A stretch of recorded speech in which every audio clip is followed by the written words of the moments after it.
All right, good morning, everybody. It's nice to at least see your faces on a screen, if not see you all in person. I'm Carolyn Siegfried, and I'm the proud board chair for Tri-Valley Nonprofit Alliance. I am also the executive director for the Pedrosi Foundation, which is a TVNPA member.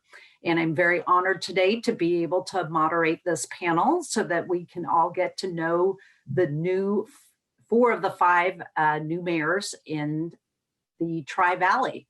So I'll start just by giving a quick introduction of each. Karla Brown is serving her first term as mayor for the city of Pleasanton after serving 8 years on the Pleasanton City Council. As mayor, she serves on multiple regional and city committees and volunteers at many local nonprofits, including TVNPA members Culinary Angels, Tri-Valley Conservancy, and Hively. Welcome, Karla. Thank you. Melissa Hernandez was elected mayor of the city of Dublin in 2020 after serving on the Dublin City Council since 2016 and as vice mayor since 2018. Prior to her election to the city council, Mayor Hernandez served as chair of Dublin's Human Services Commission and has nearly 3 decades of experience as a small business manager in the dental and health sectors. Welcome, Melissa. Good morning. Dave Hudson was elected mayor of the city of San Ramon in 2020. He has served 6 terms on the San Ramon City Council, including serving as mayor of San Ramon in 2001, as well as vice mayor 4 times. Mayor Hudson has served on many boards and subcommittees addressing Bay Area governance, transportation, city and county services, and more. Welcome, Mayor Hudson. And Bob Warner was elected mayor of the city of Livermore in 2020 after serving on the city's planning commission prior and subsequently on the Livermore City Council from 2012 to 2018. Mayor Warner brings a wealth of technical and scientific understanding and professional business experience to help govern the city. Welcome, Mayor Warner. So what we're going to allow is each of the mayors to introduce themselves and tell you a little bit more, and we'll do this alphabetically. So we'll start with Mayor Brown. Karla. Well, good morning, Carolyn and Tri-Valley Nonprofits. It's an honor to be here. I have grown my friendship circle through connections, and so many of my friends are nonprofit supporters, if not employees and drivers. So I've also attended your meetings just as a resident to learn more, and it's an honor to be here. So from City of, I don't know how much more you want for an introduction, but we're here in the City of Pleasanton. We're struggling with many things as we go through COVID, kids out of school, high unemployment, and our small business is struggling. So it's a challenging time to step into the role of mayor, but I'm happy to take it on. We have wonderful staff that I'm a pleasure to work with, and I'm honored to work alongside 4 other council members here in the city of Pleasanton. Thanks. Thank you very much, Mayor Brown. Mayor Hernandez. Melissa. Good morning. I am Melissa Hernandez. A little history about myself, and I'll keep it short. I actually came to Dublin over 20 years ago. I have 2 beautiful young children. I like to say young. I have a 20-year-old boy named Jared and a 16-year-old girl named Lauren, and they were super excited to see their mom become the mayor of Dublin. That being said, I came from a really small community from Dixon, California, right next to UC Davis. So total ag girl, little country girl from back in the day. And so obviously, you know, when people ask me about Dublin and the growth, I'm always positive to sit there and say, you know what, I came from a city that had a lot of open growth, but not a lot of economic development. So we're a little opposite here in Dublin, and I feel that we're a thriving city, and you know, we are trying to do the best we can with what we have. And since COVID, I feel that our staff has done a wonderful job on keeping our residents engaged as well as our businesses. And I want to say thank you for having me this morning. You're welcome. Thank you for joining us. And Mayor Dave Hudson from San Ramon. Dave. Yes, I'm Dave Hudson. I've been a resident of San Ramon actually 5 years before we incorporated. I've been told I'm all wet. Now you can see why. This Tri-Valley to me has been like one big city since I've been here, and I really intend to bring the focus back to what the Tri-Valley wants. I'm really excited to be on Valley Link with Bob and Melissa and Karla. I know you've got someone else on it, but Pleasanton is definitely a big part of it. But it's not only that. I understand Melissa is also on the San Joaquin Rail. I'm our representative on that now for Contra Costa. And there's going to be a lot of changes in the way things happen. One thing that's not going to change is it takes money. So whoever is going back there with a coordinated effort to Washington, D.C. and Sacramento, more Washington, D.C. is going to be ahead of the game. I'm going to save the rest until we get into the questions, but I'm really looking forward to doing more things with the people that you see on this screen and Renee. And I know Renee Morgan wants to be here because I've been in DC with Renee when we go into Department of Transportation and some of these other places. This is going to be an exciting year and an even better year next year. All right. Thank you very much, Mayor Hudson. And Mayor Bob Warner from the City of Livermore. Bob. Oh, thank you. Just a couple of things. Just more of my background. I was born in Chicago, an Army brat, lived around the world, but mostly grew up on the East Coast in Virginia. Went to school in Boston, came to the lab. I came to Livermore to work at the lab as a physicist, 44 years ago. Fell in love with the place, really don't intend to ever leave Livermore voluntarily. I am married to Nova Starling, a local artist who has her own nonprofit, and I'll say something about that later. And I've got two adult sons that grew up here, but unfortunately, one now lives in Boston, the other in London. But this is a great place, and just want to keep working to keep it that way. So, and I'm very glad that my fellow mayors just got elected. We've known each other for years, and looking forward to continuing to work with them. All right. Thank you, Bob.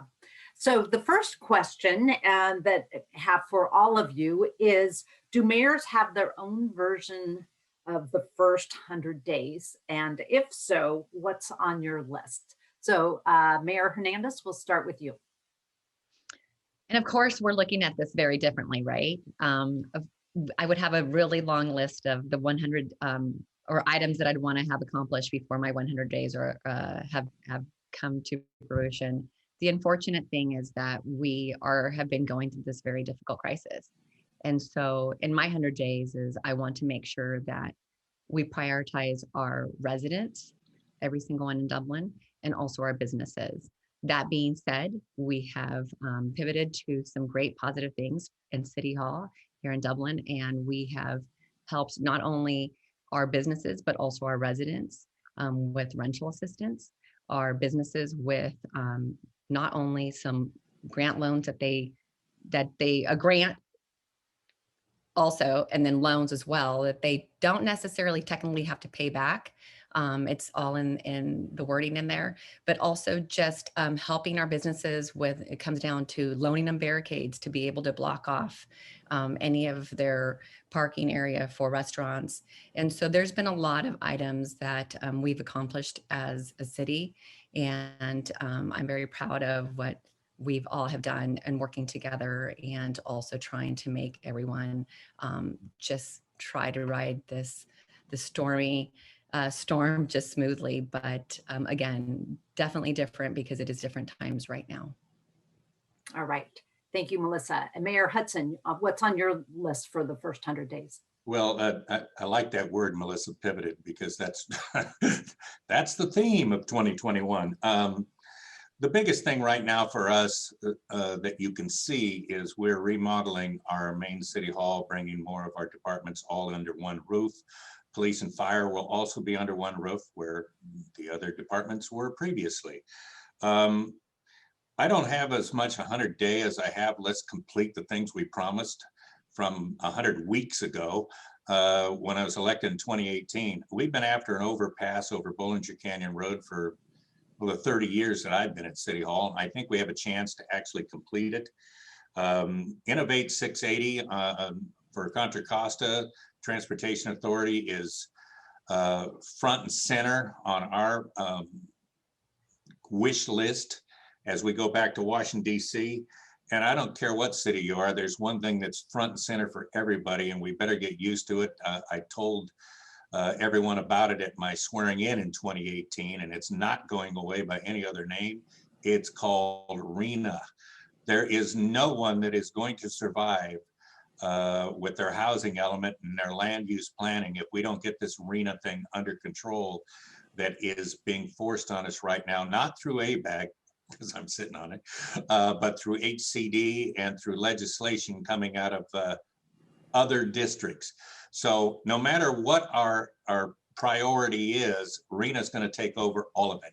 Outside of that, I would say that San Ramon got a gift with the development plan for City Walk in Bishop Ranch. Otherwise, the RENA discussion is over before it starts. But mine's 100 weeks, not 100 days. Granted, I've been doing this 6 terms. Thank you, Dave. And Mayor Warner, what's on your list for the first 100 days? Well, I'm going to answer this question a little bit differently. If the one way to view the local government is that, you know, we have the equivalent of 5 presidents and no Congress. So what that means is that the first order of business in the, you know, the 100 days equivalent is actually building a strong team on the council. And that, and the way we just, you know, replaced my vacant seat with Gina Bonanno. So that was the first step in building the team. Then we've gone through a norms and values workshop, which is basically how do we treat each other professionally? How do we interact with the community? How do we interact with staff? And what's our rules of procedure so that we can have effective meetings? And then next month, we'll get into our goals and priorities.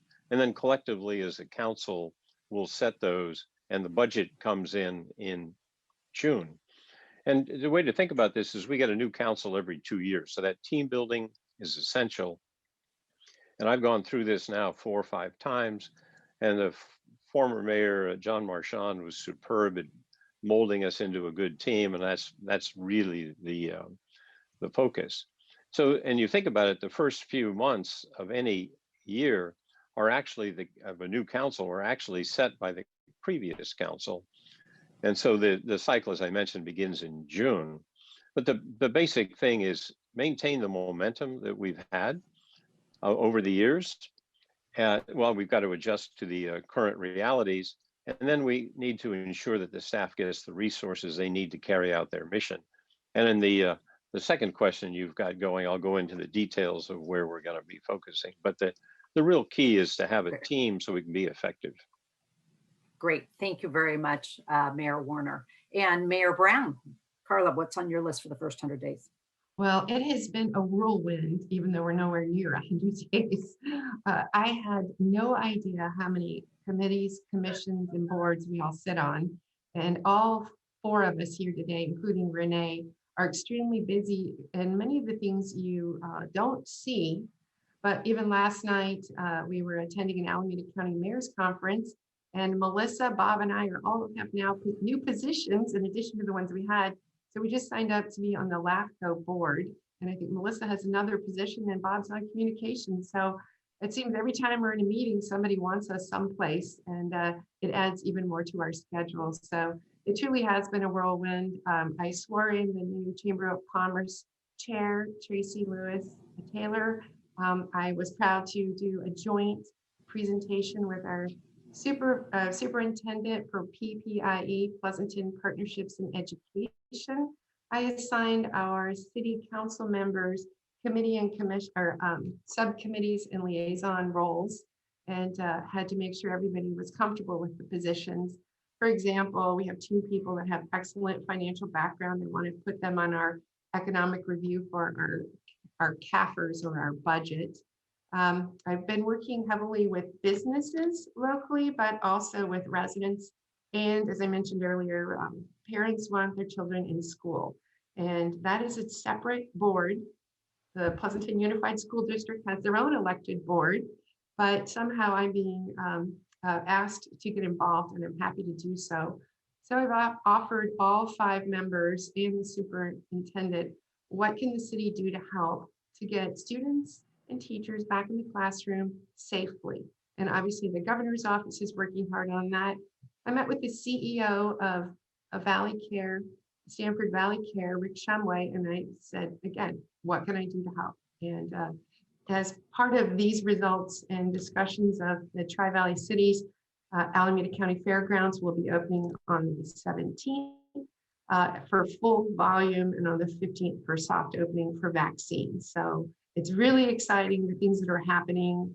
I intend to do a guest editorial in our Pleasanton Weekly and the Independent and let them know just what we've been busy doing. But there's so much that happens behind the scenes to make cities run well.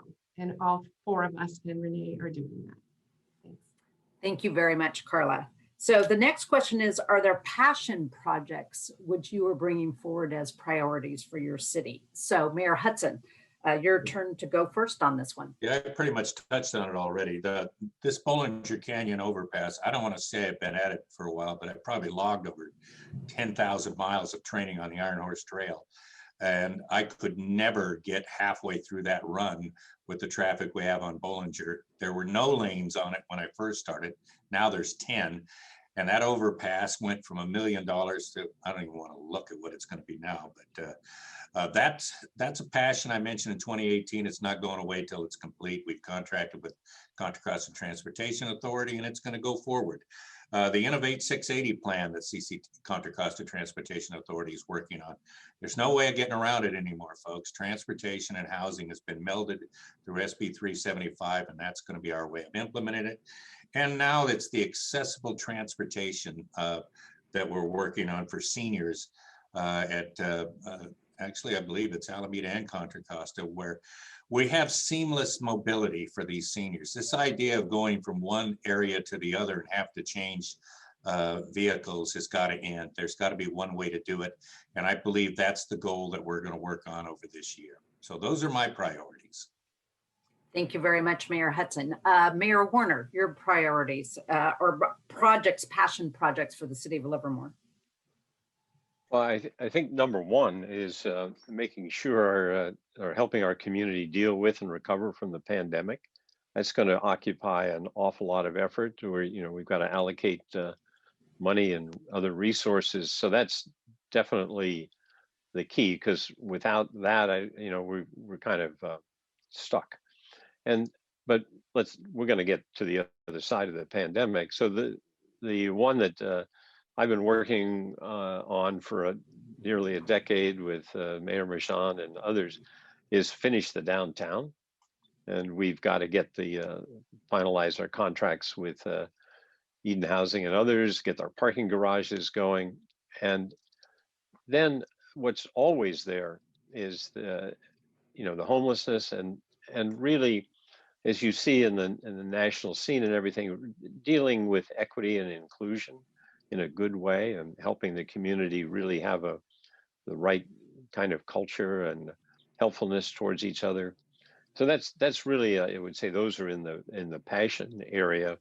And then to the extent that we have any other resources available, and we've got to worry about capital asset management, making sure that we can repair the infrastructure that we have and maintain it. Then there's the active transportation plan, climate change.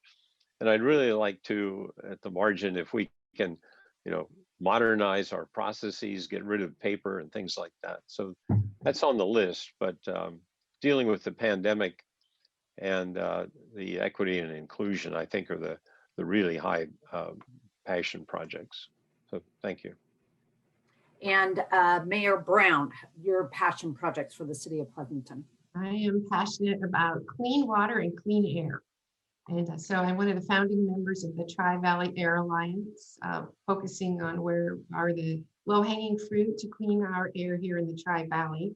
And we received a grant, and we just received a second grant that's part of the Tri-Valley Nonprofit Alliance. And I'm also passionate about clean drinking water. So the city of Pleasanton, we found through testing, there was new mandatory testing that one of our water wells had what you often call Teflon, but it's called PFAS. And it was above the level of notification. So at that point, we just shut the well down. That's our well number 8. And we are now looking at ways to clean up the PFAS in the water. It is at low levels, but nevertheless, to be ultra safe, we just shut down the well. Recently, a city council meeting, we had a council majority to back out of further studies here in the Tri-Valley for potable reuse. Some people call that toilet to tap. Our general plan prohibits it in policy 3. We had an advisory vote in 2000 called Measure J, where 72.3% said they are not interested in pursuing potable reuse. It's 4 times the price. There's many other reasons, but for that reason, the City Council agreed that we were going to not participate in Zone 7's potable reuse studies. However, we're very interested in a diversified water supply. We want to work with Zone 7 on other items as well. Thanks. All right, thank you, Mayor Brown. And Mayor Hernandez, your passion projects for the City of Dublin. So I've had a passion project since before I actually became a council member before 2016. And that being said was our downtown Dublin. So I feel like my passion projects are a little bit similar to Bob's over there. And working on our downtown, I know that our residents have asked several times of where's our downtown. And we do have a downtown, and we actually have a plan, and it's online. So all the folks that are watching this morning, please go visit us at our website and you'll see some great renderings. But we actually hired, when I want to say 2017, we hired ULI, which is Urban Land Institute, to come in and to be the brainstorming mechanism of how we can create something. It won't be a traditional downtown as a one street. It'll be 4 main streets coming together, and you will have a walkable pedestrian with a small park, retail, as well as some shops, and also some housing above. So we will be moving some items around, and we'll have a better understanding and a better layout as the years to come. As we all know, that downtowns take a very long and many decades to actually come to life, but super excited about that. And then also just making sure that we keep shoring away, money that we have. We've done a very good job about that. Dublin is, we've always been fiscally responsible, and I always say that we are always saving for a rainy day. Never did we think it was going to be COVID, but we definitely have been saving and saving. And also just making sure, again, to get through these very difficult times with COVID and helping our businesses, our residents navigate through our website. We are constantly putting information. But I do want to circle back around of the downtown Dublin being my passion project, and I will see that come to fruition. Even if I'm not, even if it takes another 10 or 15, 20 years, it will happen. But definitely go on our website. Thank you, Mayor Hernandez. So the next question is, since this is the Tri-Valley Nonprofit Alliance, is what do you see as the role of nonprofits in your city? So Mayor Warner, we'll start with you. Okay, there are several roles. I think, and I'll go through some of them. And I also want to point out that for each of the roles I'll mention here, we're fortunate enough to have several nonprofits in our community that are fulfilling these roles. But I won't go through all those details. But the first one is nonprofits provide a fundamental safety net for services, resources, housing to our community. And they're crucial frontline workers during a recession and a pandemic, as we're currently experiencing. And as I say, we've got several partners doing that. The other area where they're essential, nonprofits, fight for conservation, sustainability for current and future generations. We've also got nonprofits for cultural immersion, beautification, placemaking, sense of community, arts in schools, interpretation of our collective experiences.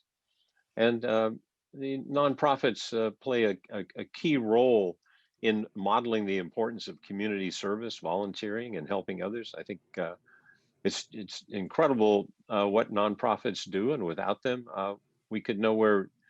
It would not be possible for us to have the community that we have. So they're essential, and I'm very thankful that we have so many in our community helping across all those areas I just mentioned. All right. Thank you, Mayor Warner. Mayor Brown, what do you see as the role of nonprofits in Pleasanton? Well, first of all, I'm humbled that you would even ask those of us when you and your organizations know so well. You're there for the people who are struggling with hunger. You're there for the people who are challenged with being unhoused. You're there for people like I have family members that are challenged through severe health challenges. And you're there for helping with the arts and museums. You're there helping, as I stated earlier, for clean air. And you're there for all of us. And we know that we have a more enriched and valuable community because of nonprofits.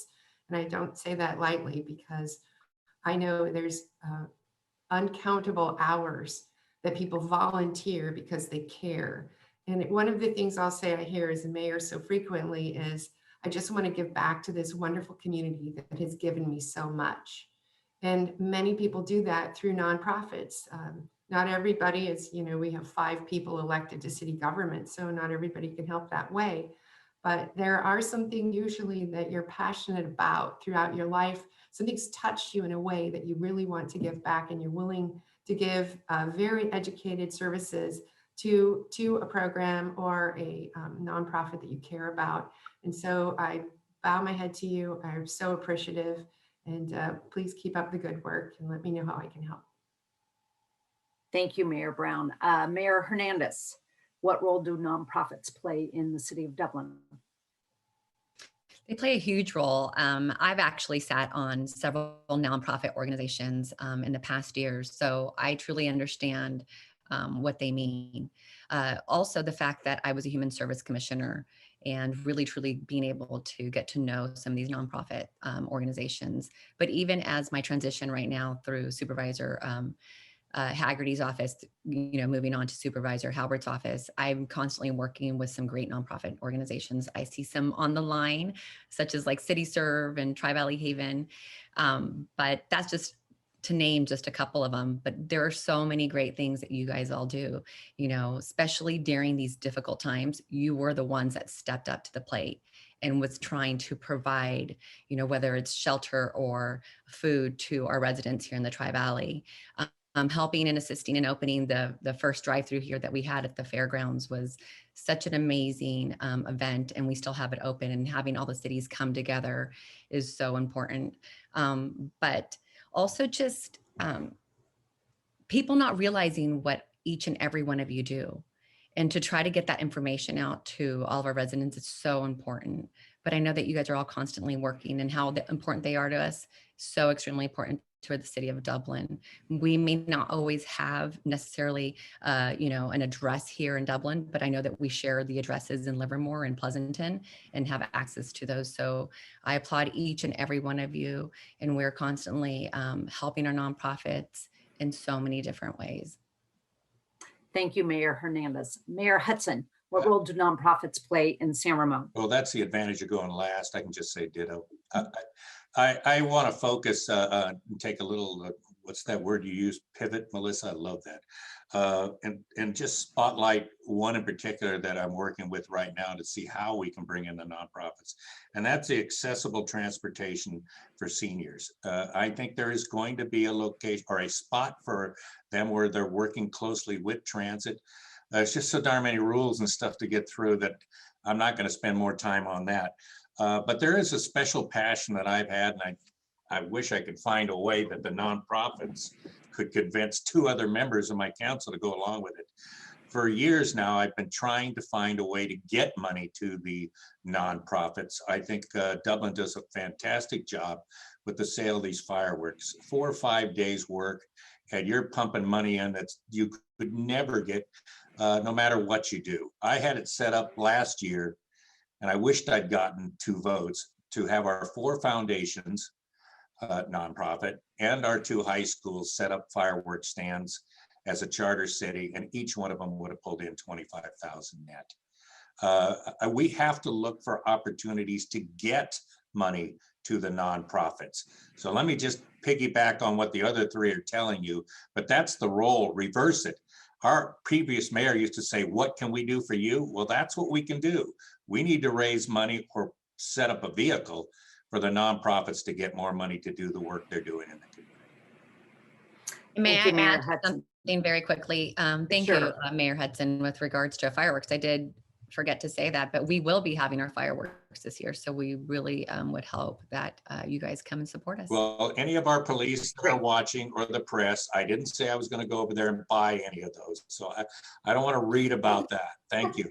All right. Thank you, Dave. So we'll start with Mayor Brown will answer this question first is how can we as nonprofits and the nonprofit community together help you create stronger communities and help you achieve your vision? So Mayor Brown. Well, if it was easy, you wouldn't ask the question. I have many years of volunteering under my belt, and one of my favorite sayings is the task is to ask. So sometimes just asking, you can bring in your neighbor, your friend, your elected officials, your city staff, to be a little flower in the back row is not the way to have a successful nonprofit. So come up, talk to us. All of our email and contact information are on the city's website, so don't be shy. And then I would say make volunteering fun.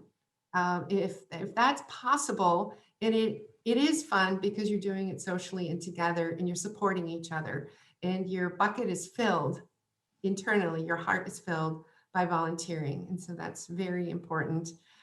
Sometimes when I'm asking, and this is important when you're asking an elected official, it's only a 15-minute, it's only a 20-minute ask so that we know we're not there and expected to stay for the entire day. I just recently did a photo op / volunteer project for Culinary Angels. So I went over to the Sunflower Hill Kitchen where they were packing food. We did a couple photos, which made it into the newspaper, and I packed food for an hour and a half. It was an honor to do it. I was happy to do it, but I wouldn't have been there if somebody hadn't asked. Can you come? Can you just stay for a little while and see what the program's about? And in reciprocation, they did us both a favor because they had a mayor there in the kitchen. It made it into the local newspapers. So it was a win-win for everybody. I appreciated the acknowledgement, and I really liked being able to elevate there. So something a little bit special happened that day. So let me know how much time you need. I'm happy to help. And I want to be there for more than just a smile and a photo. I want to roll up my sleeves and I want to help. I just maybe can't stay half a day. Thanks. Thank you, Mayor Brown. And so Mayor Hernandez, what can the nonprofit community do to help you create stronger community in Dublin? No, and I totally agree with Mayor Brown with the fact of just coming forward and asking is huge. I know that we have a Human Service Commission where we give funding on a yearly basis, and we've already accepted our applications for the year, and that funding will, it goes to the Human Service Commission, then it comes to the council. But asking for certain amounts of funding is just, honestly, we just want to plan. We want to see where it's going to go and so on. But doing that once a year has also kept our relationship with so many community-based organizations. And we also have a Dublin Pride where we have, when we go around our entire city and all the nonprofit organizations come in that weekend, we turn around and we give them projects.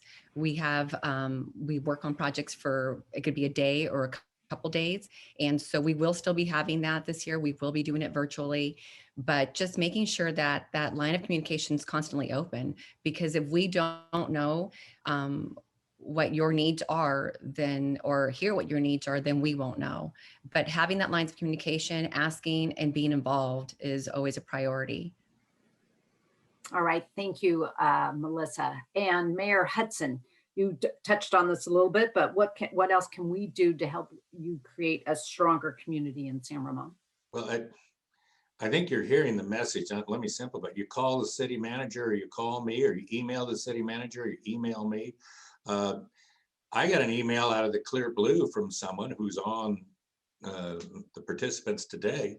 And I think we've emailed back 2 or 3 times. And the greatest advantage I've given her is I told her where the best donuts in the Tri-Valley are located.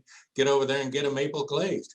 And we're gonna talk. One of the biggest problems we have, and I think Karla touched on it, is 15 minutes. I'm glad you can master that, Karla. I can't shut up. I can't get off the phone in less than an hour. I am in City Hall right now. I'll be here tomorrow. I'll be here Saturday. I'll be here Sunday. This job never ends. But the reason it never ends is because what you're being told today, we want to hear from you. So if you don't call, I mean, I might as well go on vacation. I think what nonprofits are doing, we can't do every one of them, but the nonprofits in my city saved MUDs Tuesday night. And that in itself is going to be worth it if they can pull it off down the road and actually fix the place up. You can't redo things once they're torn down. So nonprofits, don't be shy. You got something to say, speak up, because nobody else is going to do it for you if you don't. All right, thank you. And Mayor Warner, how can we work to help you create a stronger community in your vision for Livermore? I think there are, 2 parts to your question here. One is, create the stronger communities, and by doing what you're doing, you're in essence, carrying out that objective. And so, continuing to, offer trainings for yourselves and technical assistance, funding development, et cetera. That so, just making sure that all of your members are very strong I think is the first part. And the other one is you're talking about the achieving the vision for the city. And as you heard fellow mayors here saying, well, speak up and ask. What I would add to that is, as I mentioned earlier, we've got goals and priorities, and many of them align with your own objectives. And so I think the question is how can we better coordinate what we're doing with what you're doing? And so it isn't just asking us, for what you need. I think it's really understanding where we're going and how you can help that. And so I think, I don't know exactly how we can manage it. And we do have the various parts of the city that interact with the nonprofits, but there is a possibility within your own organization to make, your alliance, to understand where our cities are going, and then to actually see of our passion projects, high priorities, where can you help? And I think that then would also help those organizations that are interested in aligning that way to then get the funding. So I think it's a more of a sharing of your objectives and the city's objectives and seeing where there's alignment. And then we're standing ready to the extent we can with our resources to then help with marketing, promotion, et cetera. So, and grants in that line. So that's what I would suggest in addition to what my fellow mayors said. All right, so the next question is kind of a follow-up to the answers that you all gave about, you are encouraging the nonprofit community and nonprofit leaders to reach out to you. How do you want to be approached specifically? Is that phone calls? Is that emails? Is that city council meetings? All of the above. So Mayor Hernandez, starting with you, how do you want to be approached by the nonprofit community? So my door is always open. What I find that it's a little bit easier for people to, and the nonprofit organizations to text me. I know sometimes, and we were talking about this last night, that as elected officials, we don't necessarily see our emails because we're going from meeting to meeting, every 10 minutes or every 30 minutes or every hour.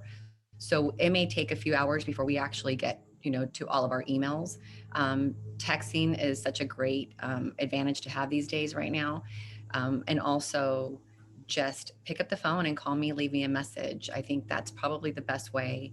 And one thing I did want to add about, because I'm kind of briefly looking through the chat box here, and one of the residents or one of our about nonprofits and about saying how people may not have gas to get or a vehicle to get to a food bank or so on. So one thing that a resident close by has started in the city of Dublin and other tribe and also the other cities, and I know he's been out to Livermore, it's called One Nation Dreamers, and he's actually taking food and he is taking them to more of the populations that may not have vehicles to get to a food bank.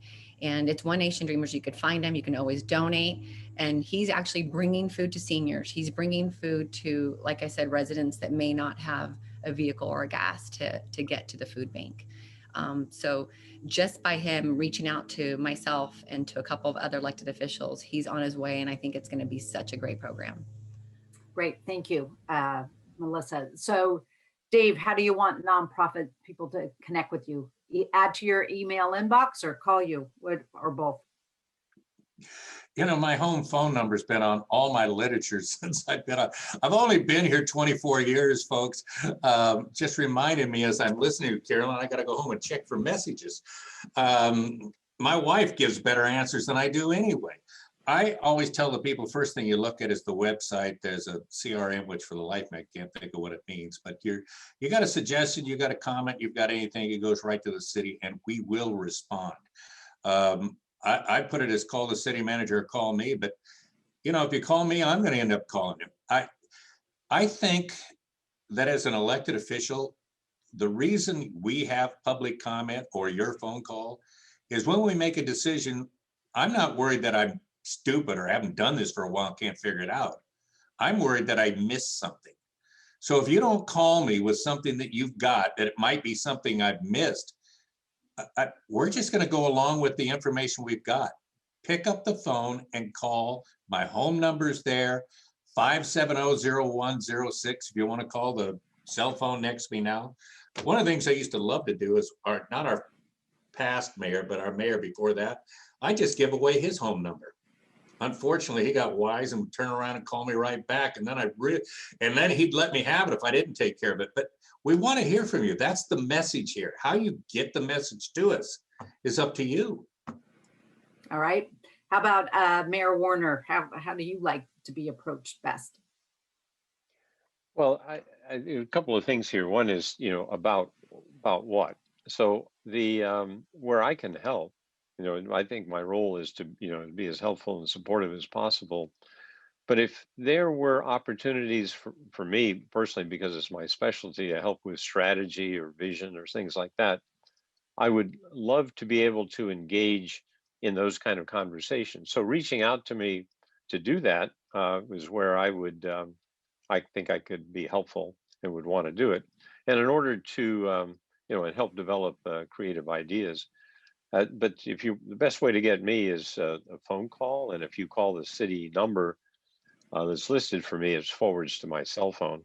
I was impressed when Melissa said that it might take a few hours on an email. I mean, I'm no way for me, maybe a few days if I'm lucky. So best way to get me is just call me. Text kind of works too, but if it's a quick question or something, just don't hesitate to call. All right, thank you. And Mayor Brown, how do you like to be approached? Well, I'm in the Bob Warner category.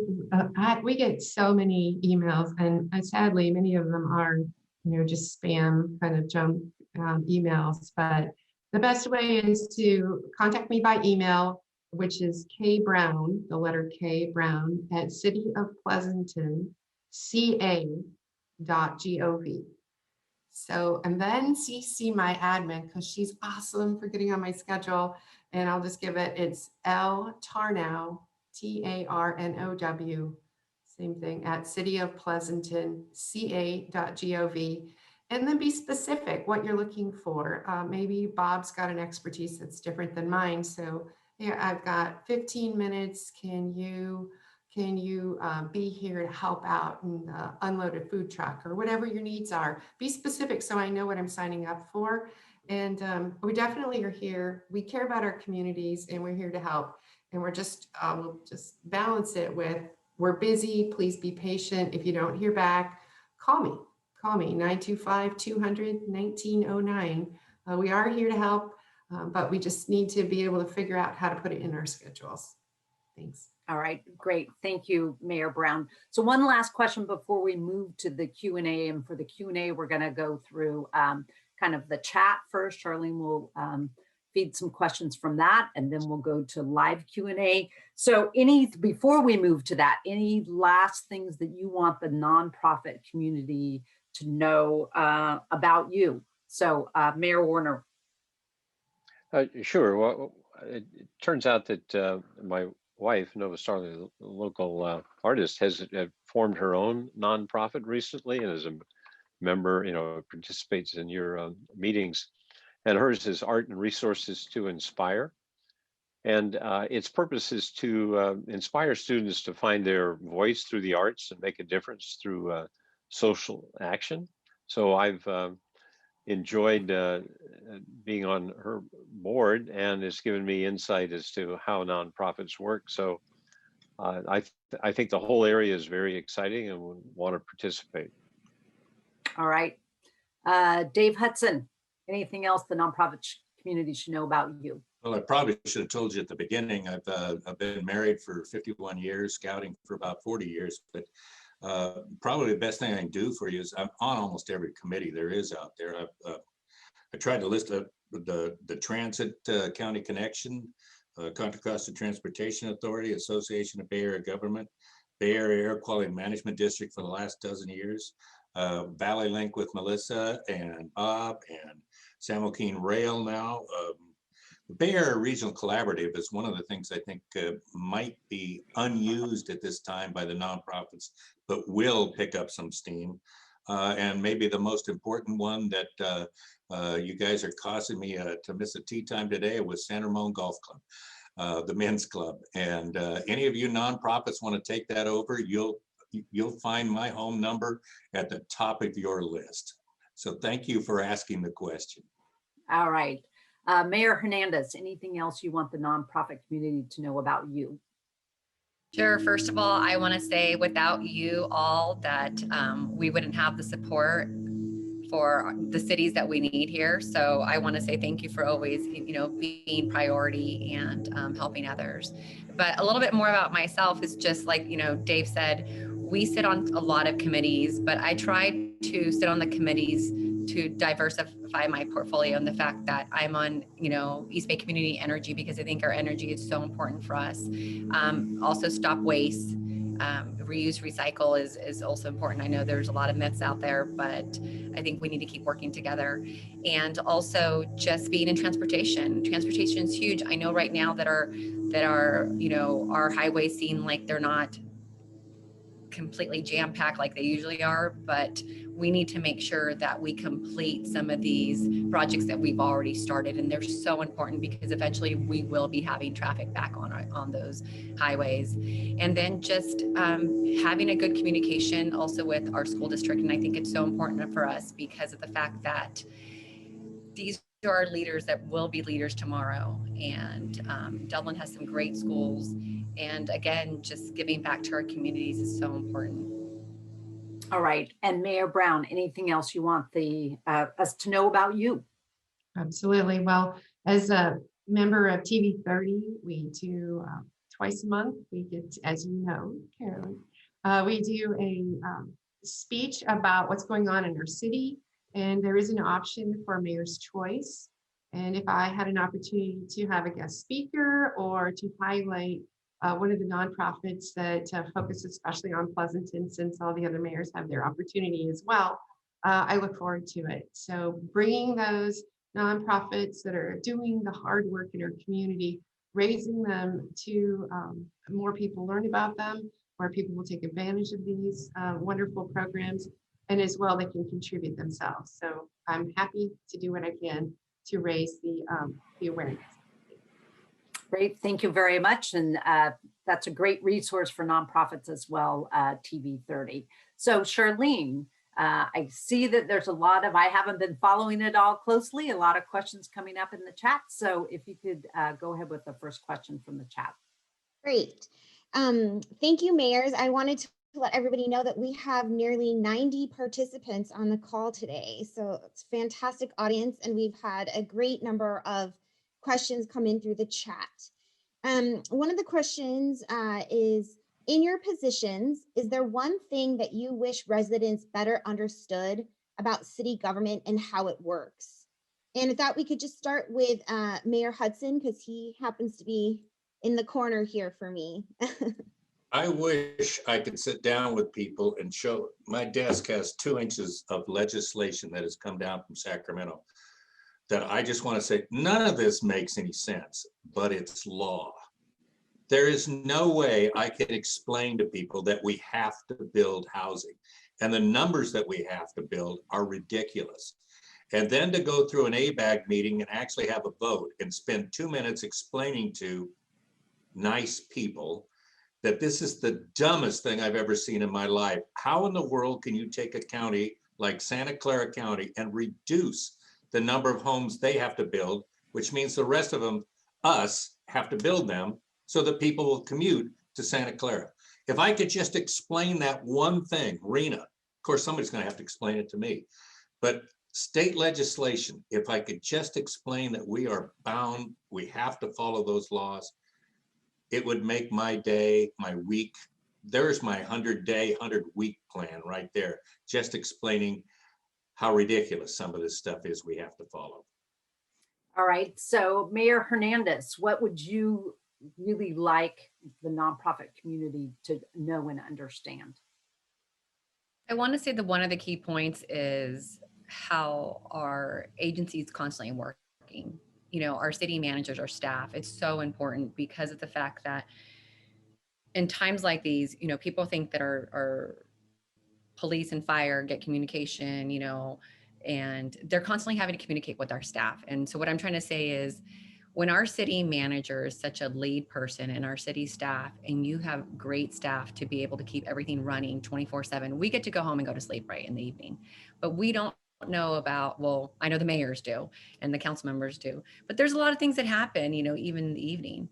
And so just to let you know that there's so many moving parts in the government agency that so many residents don't even know about, whether it's police, fire, public works, our parks, which we have amazing parks in the city of Dublin, but also just our city staff and how we're always trying to keep ahead before anything happens, whether it's a windstorm coming in, and we're always having our public works out there working constantly to try to be able to, you know, get the gutters and trim the trees and all that behind the scenes is what I would really love, not only for a nonprofit, but also for our residents out there to really understand and that we are constantly trying 24/7.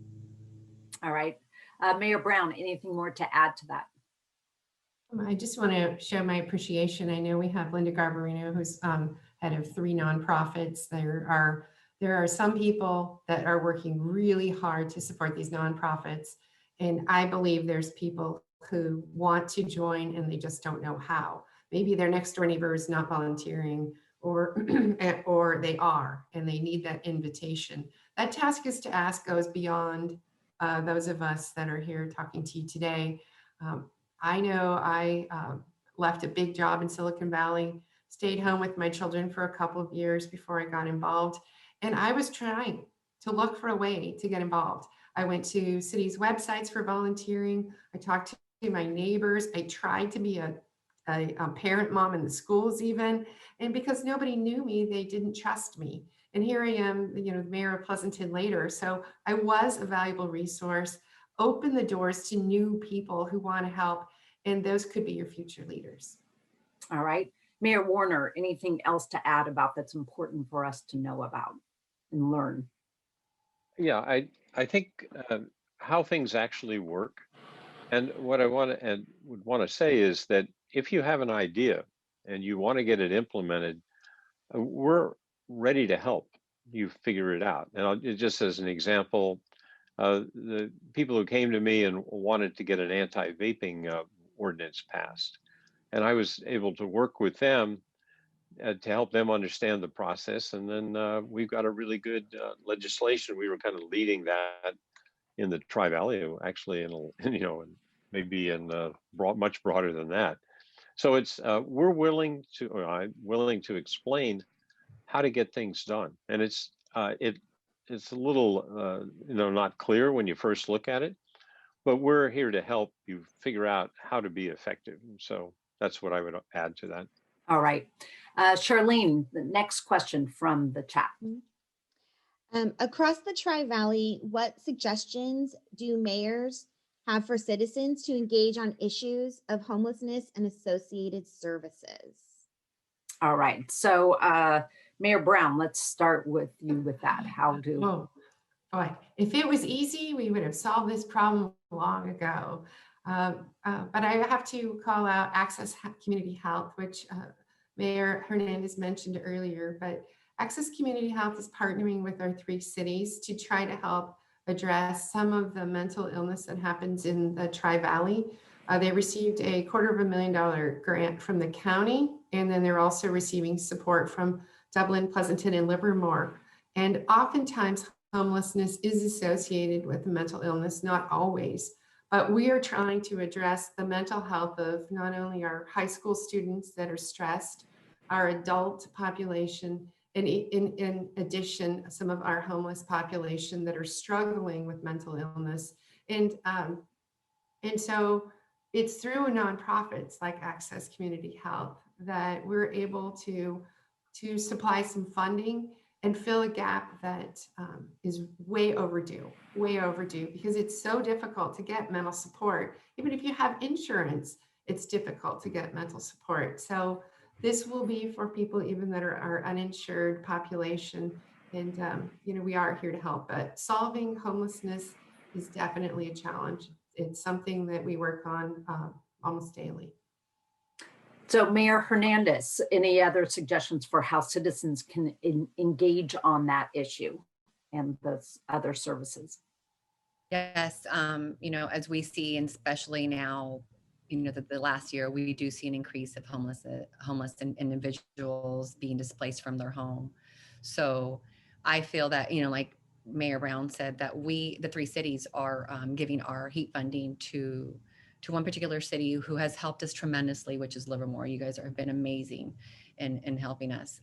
And we do have some nonprofit like Access and so on. And we have CityServe who help our homeless at the encampments.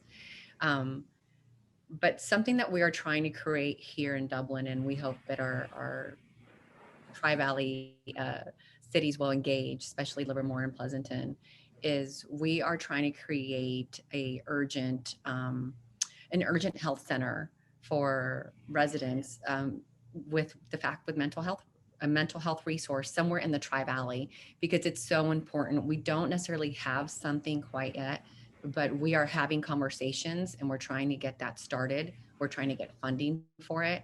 We're also trying to make it so that it's a particular phone number that they could reach out. We know this is just the beginning. We understand that it's going to take a long time, but that is, and I should have said this was one of my passions, but definitely making sure that we address the mental health that leads on to a lot of homeless is a priority. But we will be working with Access, and we will be making sure that the residents, homeless, people that are in need, and whether you have insurance or not have insurance, they will take you. And so that is a common goal that we hope that we will meet. But yes, and like I said, it's not an overnight project. It will take probably a good few years, but I think if we don't get anything started and we don't have a pilot program for it, then we will never do anything. So it's definitely, we're headed in at least the right direction.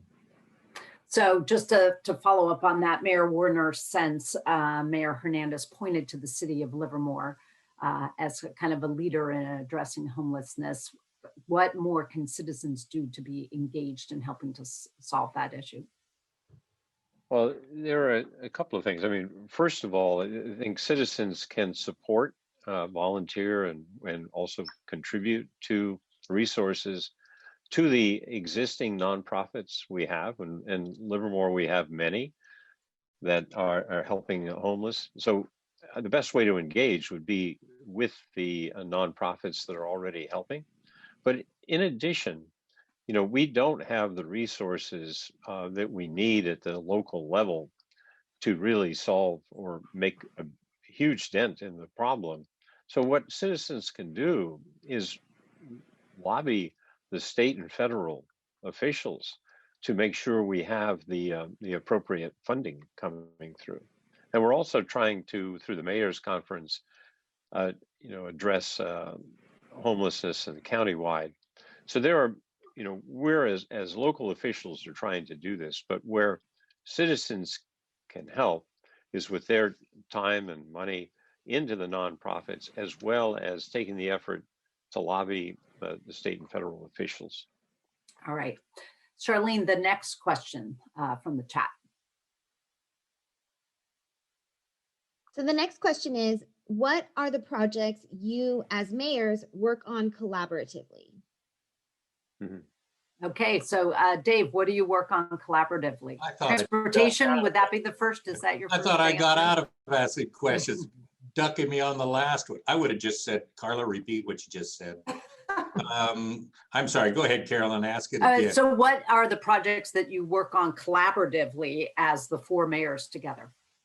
Well, I can tell you back in 2016, where it had an effect is the 5 of us walked into Department of Transportation when Anthony Fox had 2 days left in his office before the inauguration. And he wanted to make sure that we knew who 2 of the people were that we would be working with.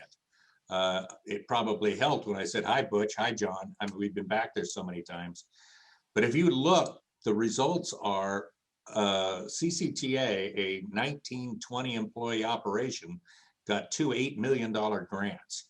So it does make a difference when you go in, and the mayors expressed what they felt was important. For us, I believe we're going to be working on what we feel is going to be important over the next couple months if we can ever get back to Washington, D.C. In Contra Costa, I make no bones about it. It's Innovate 680, because I believe that this state is going to tie transportation and housing closer and closer and closer together. And you're going to have to show the advantage of what your programs are coming out of large areas, not just one city, unless you're LA or San Francisco. So yeah, transportation is huge. It takes a lot of money to make these repairs, and that's where my focus is this year. All right. And then Charlene, one more last question from the chat, and then we'll open it up to the live questions. Great. This question is, how can the local art organizations get in touch with art and resources to inspire? Livermore Art Association, Dublin Arts Collective, and Pleasanton Art League should all be interested in hearing the goals of ARI. So I think it really gets to how do people reach out if they have something very specific? And I think the answer was to ask, but I will lodge it over the fence and see if anyone has any specific on that topic. Okay, so I'll turn this to you, Karla, specifically for arts, because that's a community that helps build the fabric of the community.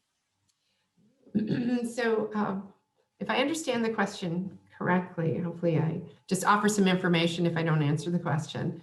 I've been meeting with Linda Garbarino. She's part of the arts program in downtown Pleasanton, and we need to work harder with it, but about having free art in even our downtown businesses, rotating some of the art and highlighting that we have talented artists in our community. And if you have a real estate office, or you're a title company or a bank, maybe you would appreciate this free rotating art coming through your building. And you get a lot of traffic even now in COVID, because these are essential businesses. We have a beautiful project. It's they do chalk drawings on the sidewalk in the past, and it's part of Pleasanton Cultural Arts Commission, and they've done that. And right now, Pleasanton Cultural Arts is looking to do a mural on one of our community buildings over on Black Avenue. So we embrace, and then I'd be remiss if I didn't mention the wonderful Harringtons who've donated multiple pieces of art throughout our community. They work with the city for placement and permanent maintenance. They also have a gallery named after them in the Firehouse Arts Center. So we work closely with the arts community, but as stated, you can always do more. All right. Can I just So are add the, very quickly, I would like Yep, to add Melissa. some arts because I'm super excited about our, we will be having, and we are actually created, we're having our first cultural and arts center, which was formerly our police department, but we've now built this beautiful police department for our police officers. And we will be taking the former police station and turning that into cultural arts. And but having resources for, you know, Dublin Arts Collective, and maybe possibly having a room in there for them to be able to be engaged, which I think is amazing. So one of the things that we did do when Mayor Brown was talking about passing around art throughout the city is we did the Adirondack chairs that some of our artists in our community painted, and we turned around and we auctioned them off. And I would be remiss if I didn't sit there and mention my background. So photography is a form of art. We had a photography contest. We had over 100 of applicants apply. They all turned in their photographs, and we had the top 10 photographs. And then our residents were also able to judge those. And this one right behind me is our #1 grand prize winner. So I think that we are headed in the right direction with the arts. We're growing, and we are excited to have that Culture and Arts Center come about. So what I'm hearing from all the mayors is that they value art, and the even though there's a lot of talk about healthcare and mental health and homelessness and feeding people, art, and obviously Bob being married to an artist, art is on the top of their minds as well. So this is our opportunity to kind of open this up to see if there are any other questions that from our participants that they want to open up. So I can't see people, everybody, Kathy, if we're all on here, if I go back to see who's raising their hand. So do we want people to raise their hand in the participant list yeah, I think so. If you are a participant and want to ask a question live to one of the mayors, if you can please raise your hands. And I'm just trying to get all my, let's see if I see anybody with a hand raised. I'm not seeing any hands raised. Charlene. Call on Dennis. Carolyn, call on Dennis Baker. Okay, Dennis. Oh, does he have, is he manually waving his hand? So Dennis, There if you he can is. unmute yourself and ask your Yes. question. Yes. Thank you. The question, there's multiple questions, but I'll limit it to kind of specific.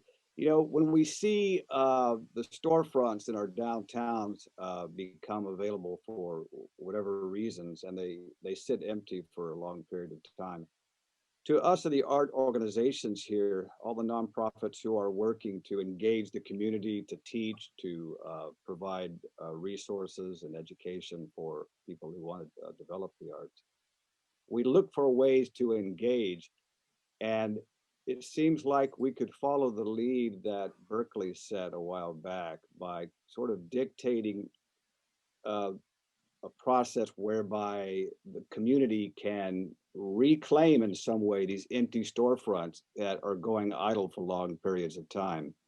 And they've used this process in Berkeley, wherein if a storefront becomes empty for over a month, then the owner needs to make it available to the arts, to have pop-up galleries or some method of engaging the public with the local community art organizations. Does that sound reasonable to us, you mayors here in the Tri-Valley? All right, so I'll ask who wants to go first with that suggestion. So Dave and then Bob. I'm fine. As far as I'm concerned, what you're talking about is private property, and they don't need us to do it, at least in our master. We don't have a downtown either. We're like Melissa, so we don't, you know, we probably shouldn't even be answering. We have renderings, Dave. We have renderings. Yeah, we have I don't, in fact, I've gone so far as even the cans that were out there we didn't like, so we instituted the painting of the utility cans. I think it's an idea that you don't need the council's approval on unless it's, but I mean, yeah, as much art as you can put up, fine, do it. Okay, and Bob. Well, I think it's a good idea, but what I heard was it was, more than encourage that this be done. So my first inclination is would want to talk to the city attorney to make sure I understood what was happening in Berkeley, but it sounds like a good goal. All right, so I do see one of the participants with a hand raised, Pat Coyle with the Rotarian Foundation of Livermore. I invite you to unmute yourself and ask your question. Thank you, Carolyn, and thank you to the Tri-Valley Nonprofit Alliance for putting together this wonderful panel of mayors. Thank you so much. It's nice to see some of you who I know and others that I haven't met yet. So my question, and maybe you've touched on it, but could you just remind us across the Tri-Valley, but particularly here in Livermore, if people are interested in trying to address homelessness and the associated services with that, what are the best entry points for them to engage? And I think this was a question you kind of had addressed before. So Bob, do you want to start with that, kind of summarize or what getting involved with the nonprofit organizations that's well, I can just name a few that come to mind, and then it may not be an exhaustive list, but there's Access Community Health, Open Heart Kitchen, Tri-Valley Haven, City Serve of the Tri-Valley, and then getting helping with the housing, like Mid-Penn housing, and they're trying to get the more permanent solution.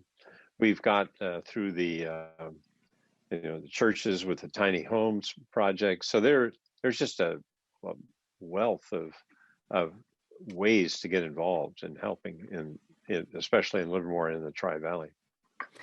So Bob, or this is a question to all of you, is getting involved or attending or following what each of the human services commissions is doing in each of the cities also a way to get engaged with that issue and educated on that issue?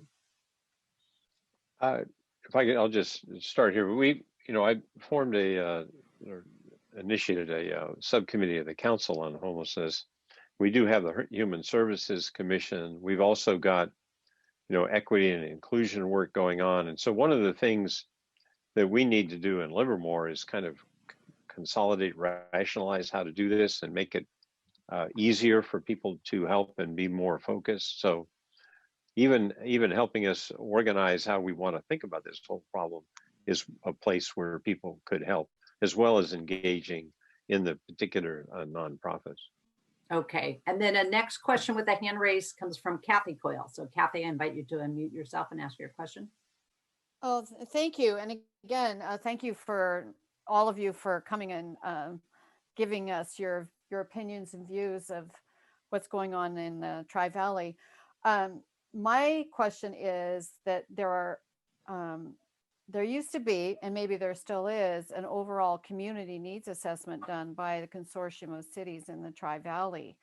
Because for me, if I'm a nonprofit, I want to know where the highest needs are and how to address those. So has that been done recently? It used to be done every 3 years, and I was just wondering if there's a more current one.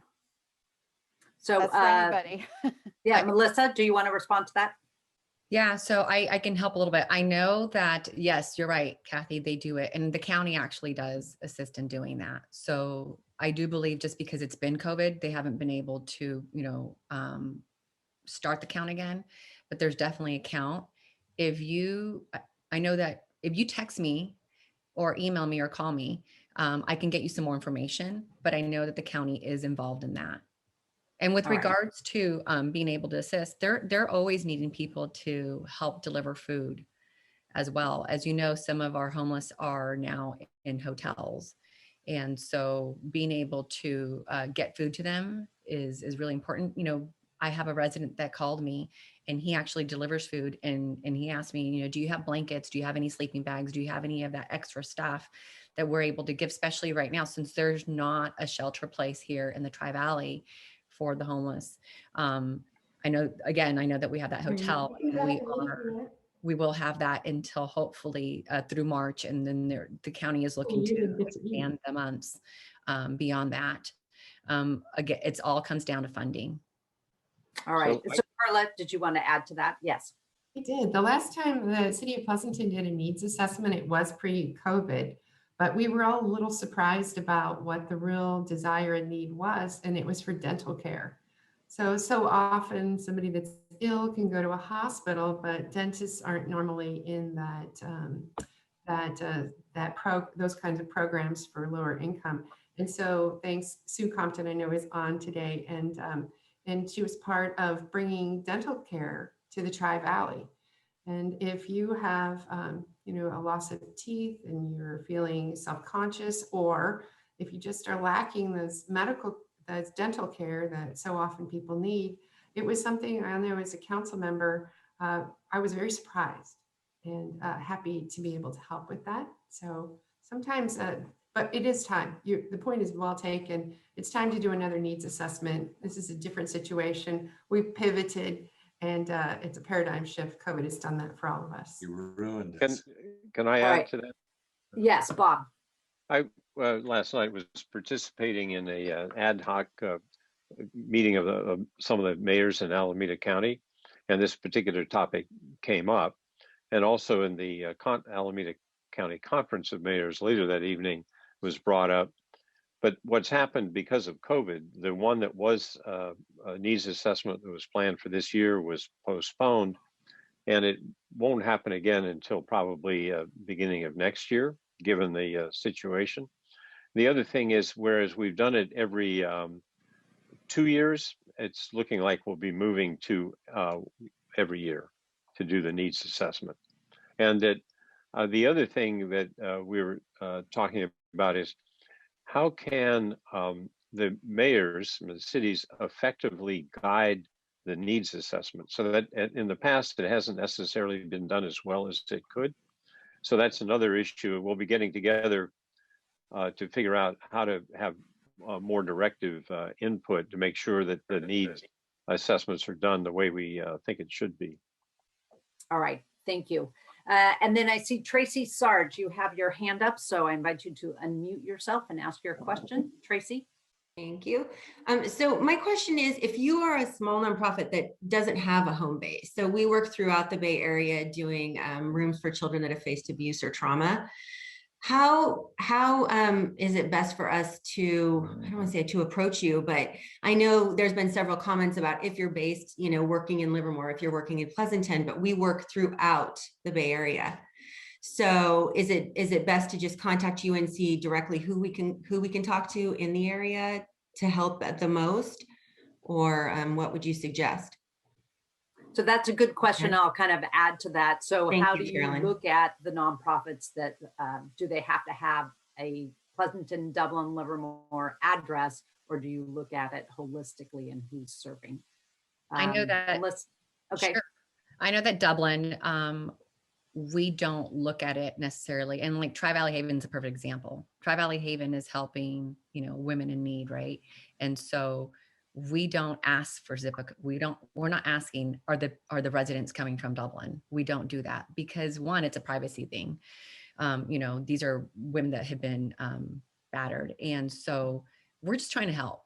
We are really just trying to help. And I know that, like I said, and I said it earlier, is the nonprofits may not have an actual physical address here in the city of Dublin, but we are still going to definitely help them.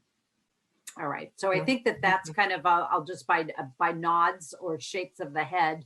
So mayors, even if a nonprofit organization is serving residents in the Tri-Valley and within your city, even if they don't have a physical address in your city, they can are still welcome to reach out to you. Karla? Can I just add, last night in the mayor's conference, I raised the topic for the next meeting, which will be next month. And with COVID, it's a stressful situation at many homes.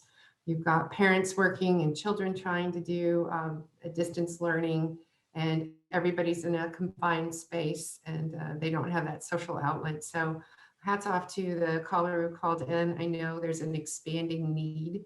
And for that reason, the Alameda County Mayor's Conference is going to highlight this topic. We're going to have speakers come in from the county and others. And if the person who called in wants to send me an email or call me, 925-200-1909, I'll find a way, if there's a way, to include them in the presentation, because as mayors, we understand that we're trying to help all family members. And, you know, some of these are family members that never needed our help before, but this stressful situation is just boiling to the surface, and it's definitely significant. And we want to be here to help, maybe in ways we never were before. Okay, so I'm going to take one last quick question from Vanessa. If you have a quick question that the Carolyn, mayors can can we answer. add another question also from Melanie? She's popped up in the chat a couple times. Melanie said it. Okay, so Melanie, do you want to go first then? I just really want to say something really quick. It's not so much of a question, but number one, I just want to recognize all the nonprofits. We have an amazing group of nonprofits that work collaboratively to achieve great things in our community. I think that's somewhat unusual that everybody works so well together, but I think it's just I think you guys should know how well everyone works together. And lastly, I just want to remind everybody that, you know, I'm the executive director for Valley Humane Society, and that for really healthy communities, we need to be looking at the whole family. And so when you're looking at homeless interventions, if you're not considering what happens with animals, you're probably not going to be effective in how you're going to help those homeless. Same thing with food insecurity. And so we are working with Open Heart Kitchen, Alameda County Public Health, Tri-Valley Haven. I mean, I could go on and on to ensure that people who are struggling to feed themselves may choose to feed their dogs or cats their human food before they even feed themselves. And so just want to make sure that our animals are getting a good voice, because they're an important part of these really healthy communities and the outreach that we need to do. Great, thank you very much for that reminder, Melissa. And then Vanessa, if you have a quick question, Vanessa from Hively, if you can unmute Yes, yourself. hi.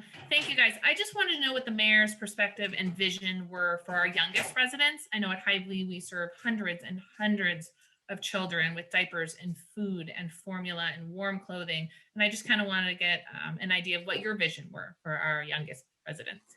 Okay, so we have just what I'm going to allow you really quickly. Bob, let you go first and see if everybody agrees with his answer. Well, I don't know. I mean, frankly, on this one, that I have a really expansive one anyway. It's that you know, we need to do what we can because for the youngest, because they're our future, frankly. So it's extremely important, and that they, you know, that's the emphasis. All right. Anybody else want to add something? So Melissa, to Vanessa. Yeah. So we did a diaper drive here in Dublin, and one of our actually high school teachers did an amazing job. And I think sometimes it's not necessarily the council or the mayors. I think if you have some key stakeholders in your city to be able to you know, drive that, it's so amazing. We had so many diapers, and diapers are expensive. And so I think that getting some of your stakeholders in your own cities to be able to do something like that helps us as well too. But it gets you guys a diaper, it gets you guys some clothing that you needed. So that's just an avenue of other, you know, cities want to see that. Great. So thank you very much for that question, Vanessa. I'm going to turn it back over to Kathy Young to close. And just, I want to express my thanks first to all of the mayors for your openness, one, for saying yes to the invitation to join us today. And then just you've extended the invitation to everybody on this call to contact you so that collectively we can work together to build stronger communities. Kathy, back to you.